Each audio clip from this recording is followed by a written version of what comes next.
Every country on earth at the moment is reforming public education. There are two reasons for it. The first of them is economic. People are trying to work out, how do we educate our children to take their place in the economies of the 21st century? How do we do that, given that we can't anticipate what the economy will look like at the end of next week, as the recent turmoil is demonstrating? How do we do that? The second, though, is cultural.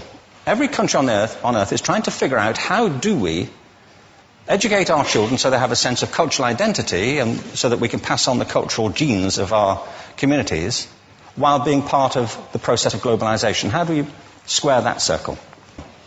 The problem is they're trying to meet the future by doing what they did in the past. And on the way, they're alienating millions of kids who don't see any purpose in going to school.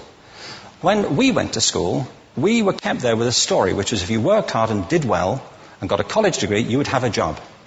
Our kids don't believe that. And they're right not to, by the way. You're better having a degree than not, but it's not a guarantee anymore. And particularly not if the route to it marginalizes most of the things that you think are important about yourself. And people say we have to raise standards as if this is a breakthrough. You know, like, really, yes, we should. Why would you lower them? You know, I mean, I haven't come across an argument that persuades me of lowering them. But raising them, of course we should raise them. The problem is that the current system of education was designed and conceived and structured for a different age. It was conceived in the intellectual culture of the Enlightenment and in the economic circumstances of the Industrial Revolution. Before the middle of the 19th century, there were no systems of public education. Not really. I mean, you could get educated by Jesuits, you know, if you had the money. But public education, paid for from taxation, compulsory to everybody and free at the point of delivery, that was a revolutionary idea. And many people objected to it. They said it's not possible for many street kids, working class children, to benefit from public education. They're incapable of learning to read and write, and why are we spending time on this? So there's also built into it a whole series of assumptions about social structure and capacity. It was driven by an economic imperative of the time, but running right through it was an intellectual model of the mind, which was essentially the Enlightenment view of intelligence. That real intelligence consists in the capacity for a certain type of deductive reasoning and a knowledge of the classics originally, what we come to think of as academic ability. And this is deep in the gene pool of public education, that there are really two types of people, academic and non-academic, smart people and non-smart people. And the consequence of that is that many brilliant people think they're not, because they've been judged against this particular view of the mind. So we have twin pillars, economic and intellectual. And my view is that this model has caused chaos in many people's lives. It's been great for some. There have been people who've benefited wonderfully from it. But most people have not. Instead, they suffer this. This is the modern epidemic, and it's as misplaced and it's as fictitious. This is the plague of ADHD. Now, this is a map of the incidence of ADHD in America, or prescriptions for ADHD. Don't mistake me here. I don't mean to say there is no such thing as attention deficit disorder. I'm not qualified to say if there is such a thing. I know that a great majority of psychologists and paediatricians think there is such a thing. But it's still a matter of debate. What I do know for a fact is it's not an epidemic. These kids are being medicated as routinely as we had our tonsils taken out. And on the same whimsical basis, and for the same reason, medical fashion. Our children are living in the most intensely stimulating period in the history of the earth. They're being besieged with information and calls for their attention from every platform, computers, from iPhones, from advertising holdings, from hundreds of television channels. And we're penalizing them now for getting distracted. From what? You know, boring stuff at school, for the most part. It seems to me it's not a coincidence totally that the incidence of ADHD has risen in parallel with the growth of standardized testing. Now, these kids are being given Ritalin and Adderall and all manner of things, often quite dangerous drugs, to get them focused and calm them down. But according to this, attention deficit disorder increases as you travel east across the country. People start losing interest in Oklahoma.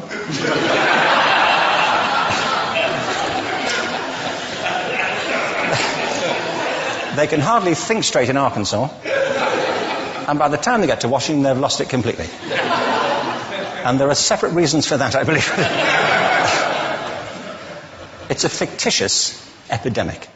If you think of it, the arts, and I don't say this exclusively of the arts, I think it's also true of science and of maths, but I say about the arts particularly because they are the victims of this mentality currently, particularly.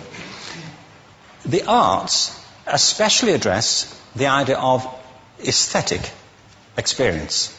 An aesthetic experience is one in which your senses are operating at their peak, when you're present in the current moment, when you're resonating with the excitement of this thing that you're experiencing, when you are fully alive.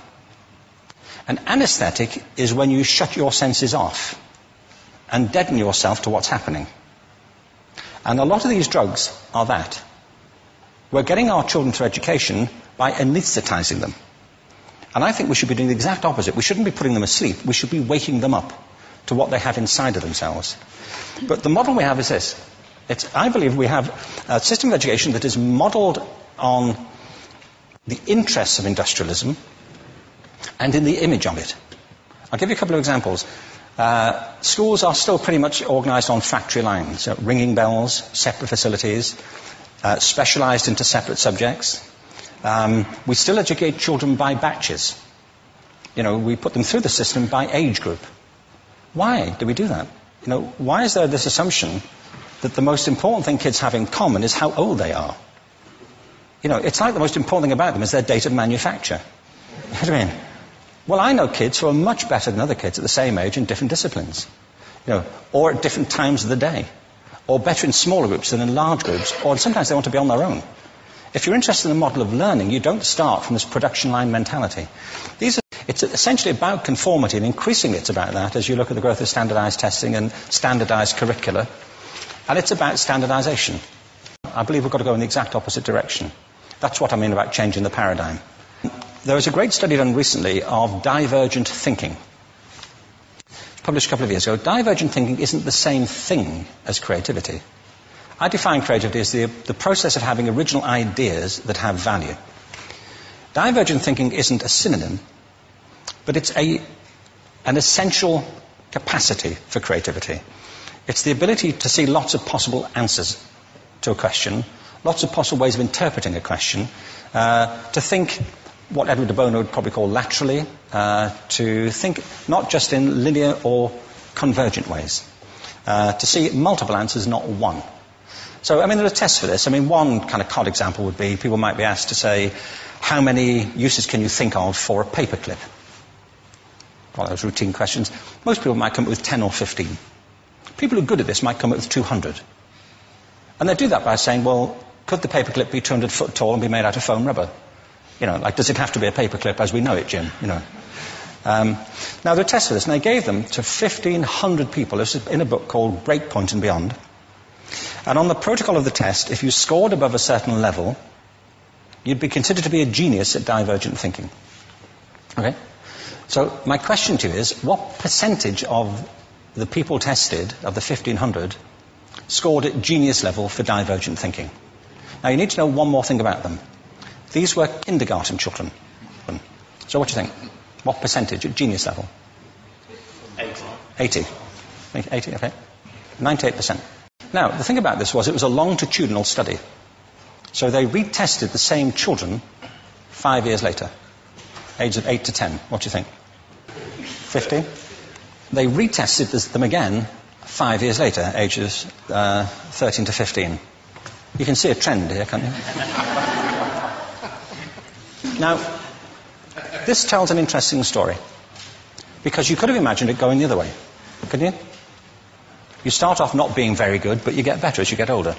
But this shows two things. One is we all have this capacity, and two, it mostly deteriorates. Now, a lot of things have happened to these kids as they've grown up. A lot. But one of the most important things that happened to them, I'm convinced, is that by now they've become educated. They've spent 10 years at school being told there's one answer, it's at the back. And don't look. And don't copy, because that's cheating. I mean, outside schools, that's called collaboration, but inside schools. Now, this isn't because teachers want it this way, it's just because it happens that way. It's because it's in the gene pool of education. We have to think differently about human capacity.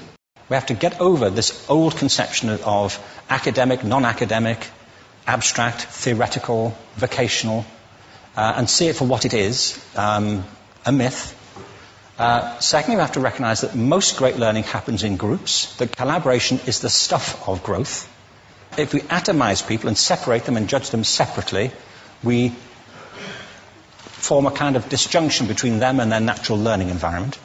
And thirdly, it's crucially about the culture of our institutions, the habits of the institution and the habitats that they occupy.